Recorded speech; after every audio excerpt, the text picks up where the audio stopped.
যে সাংবাদিক সম্মেলন করতে যাচ্ছি, সেটার উদ্দেশ্য হল ডক্টর মানিক সাহা আমাদের এলাকার মুরব্বী, আমাদের এলাকার গার্জিয়ান, আমাদের এলাকার অভিভাবক হিসাবে আমরা ওনাকে মানি।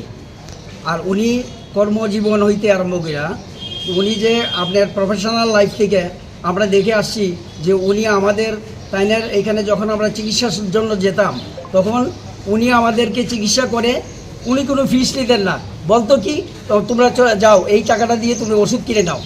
তাইলে ওনার কতটুকু ভালোবাসা আমাদের এই এলাকার জন্য, আমাদের এই মসজিদ বাড়ির লোকের জন্য আছে সেটা আমরা তখন থেকে উপলব্ধি করতে পারি। বর্তমানে উনি যে সরকারে প্রতিষ্ঠিত আছেন, আমাদের এটা ভাগ্য যে একজন স্বচ্ছ ব্যক্তি একজন ভালো ভদ্রলোক হিসাবে উনি এই এলাকার মধ্যেও দীর্ঘদিন কাটাচ্ছেন এবং ক্লাবের মধ্যেও ছিলেন, এই এলাকাতে বসবাস করে গেছেন। এখন উনি সরকারে প্রতিষ্ঠিত আছেন, রাজ্যের মুখ্যমন্ত্রী হিসাবে আছেন। ওনাকে আমরা আন্তরিকভাবে ভালোবাসি এবং ওনাকে আমরা আন্তরিকভাবে শ্রদ্ধা জানাই এবং আমাদের অভিভাবক হিসাবে সবসময় ওনাকে আমরা মান্য আছি। ওনার ব্যাপারে যে কুরুচিকর মন্তব্য হয়েছে, আমাদের এই এলাকার একজন ব্যক্তি যে কুরুচিকর মন্তব্য করেছেন সেটার প্রতি আমরা আন্তরিকভাবে ধিক্কার জানাই। আমরা কোনোদিন এটাকে মানতে পারি না যে ওনার এরকম একজন ভদ্রলোকের বিরুদ্ধে এরকম কুরুচিকর মন্তব্য করবে, সেটা আমরা মানতে পারি না। তার জন্য আমরা তাকে আমাদের আত্মার থেকে তাদেরকে ঘৃণা করি যারা করেছে এটা। আর ওনার প্রতি আমরা সবসময় ওনার প্রতি আমরা আন্তরিক আছে, থাকবে, ভবিষ্যতেও থাকবে, আছে এবং থাকবে।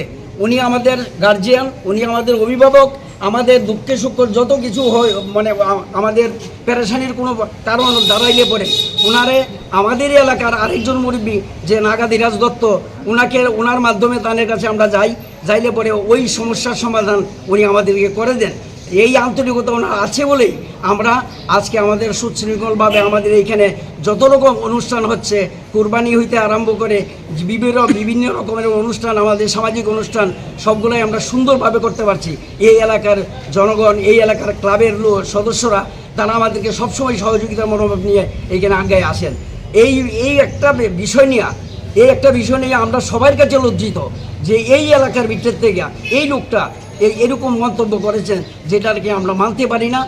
মুখ্যমন্ত্রীর বিরুদ্ধে একটা কথা বলার এরকম স্বচ্ছ মুখ্যমন্ত্রী আমরা আর কোনোদিন আমরা পাইছি না, আর ভবিষ্যতে পাবো কি না এটা আমরা জানি না। তাই আমরা ওনার প্রতি আমরা আন্তরিক শ্রদ্ধা ভক্তি সমস্ত কিছু রাখা আমরা ওনাকে বলতে চাই যে আমরা সবসময় আপনার পাশে আছি, আমরা থাকবো, ভবিষ্যতেও থাকবো। এই বলে আমি আমার বক্তব্য এখানে শেষ করলাম।